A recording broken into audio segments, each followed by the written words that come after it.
The British Army has completed an intensive series of field trials in Kenya that put two emerging reconnaissance strike drone systems, Altra ISR and HX-2, through an unusually realistic test of endurance, autonomy, and soldier usability.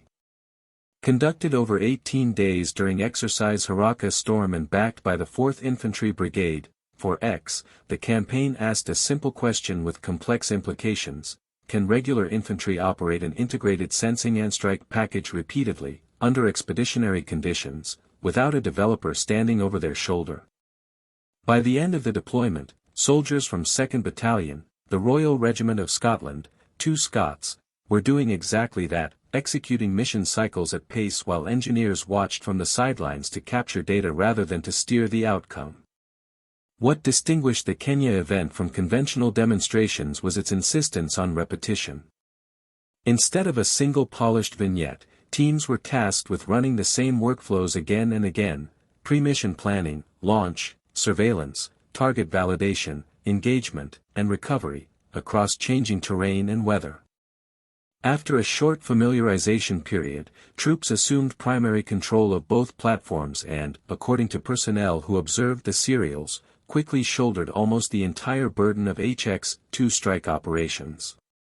On the first full day alone, soldiers executed nearly all of the 15 strike runs, a measure not just of confidence but of software and interface design that lower the barrier to entry for non-specialists. The enabling framework for so many live iterations was significant in its own right. 4X planners spent months arranging flight and safety permissions, and the UK Military Aviation Authority engaged from the outset to craft a safety envelope that protected crews and airspace users without strangling the exercise with red tape.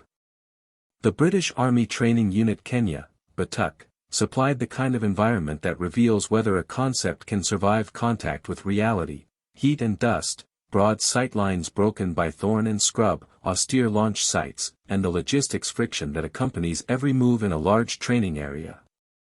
The intent was not to find perfect conditions but to uncover edge cases, from battery management and data link geometry to operator fatigue and cognitive overload.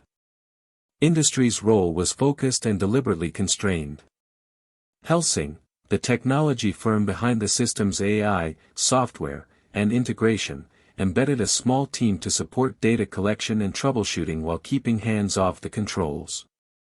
Company representative Callum Cameron, who worked alongside British forces during the deployment, later described the experience as proof that the reconnaissance strike ecosystem can be owned by the user. Engineers noted that the user experience had been simplified to the point that troops from non-technical backgrounds could pick it up quickly, an outcome that reflects months of rapid iteration. The development cadence has been described as relentless: push autonomy to its limits, stress the software stack, run the airframes through failure points, then refine and repeat. Imagery from the exercise captures the rhythm of the workflow. Soldiers carry compact airframes into position, launch from rough ground, and monitor live feeds while scouts or commanders make targeting decisions. The Altra ISR platform provides persistent sensing and cueing, building a picture of the battle space and surfacing candidate targets. The HX-2 then closes the loop with precision effects, engaging armored mock-ups and hardened positions set up by the exercise control cell.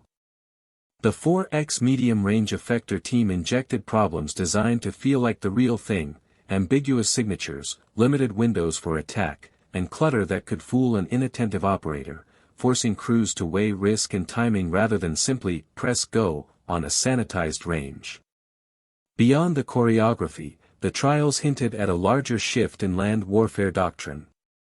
The traditional answer to an armored or fortified threat has been to call for guns or aircraft, a process that consumes time and exposes the request to prioritization elsewhere in the battle space.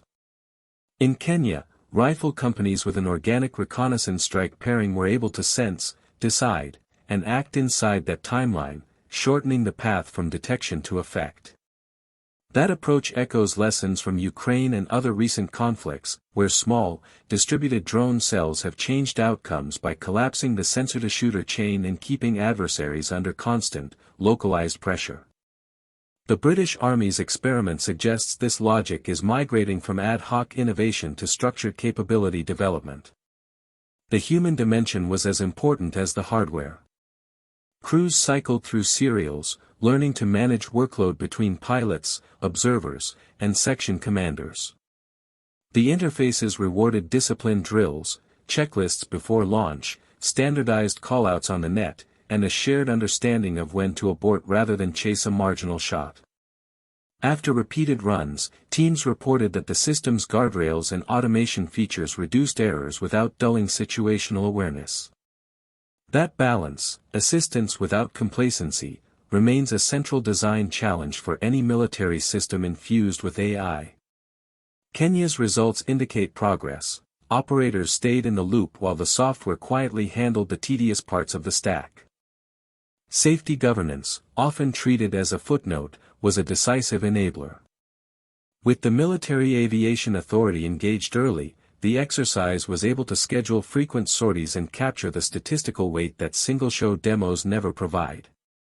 More repetitions meant more data on failure modes, how the system copes with lost link moments, how quickly crews can re-attack after a hang fire, how dust ingress affects maintenance cycles, and how long operators can sustain high-tempo surveillance before performance drops.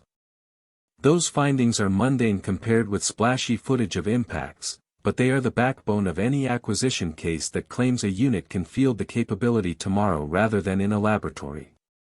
Strategically, the Kenya deployment feeds into a modernization arc that prioritizes survivability, dispersion, and precision at the lowest levels. If a battalion can train soldiers to proficiency in a day and hand over nearly all mission execution by nightfall, the training pipeline scales. If a brigade can route Altra ISR and HX-2 data into existing command and control systems, the broader force benefits from the same sensor picture and battle damage assessment in near real time. If sustainment demands stay modest, swap batteries, clean optics, replace a prop in the field, the economics start to favor wide proliferation rather than boutique capability. The test environment, with its repeated cycles and honest friction, was designed to validate each of those ifs and identify where the next round of engineering needs to land.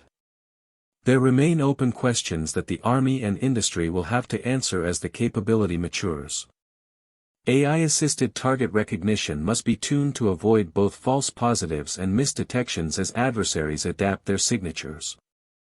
Electronic warfare resilience will need constant attention, because opponents will probe data links and GPS dependencies as soon as such systems appear in theater.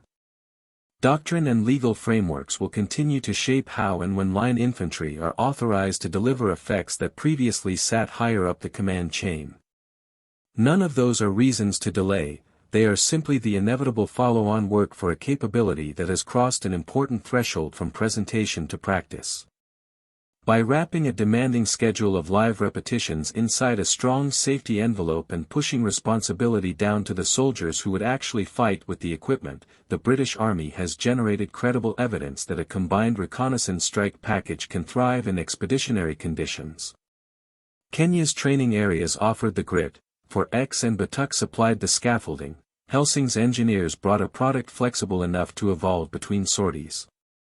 The result is not a finished verdict, but it is a clear signal. Line infantry equipped with Altra ISR and HX-2 can find, fix, and finish targets with little ceremony and even less delay, and that, more than any single statistic, is the point of the exercise.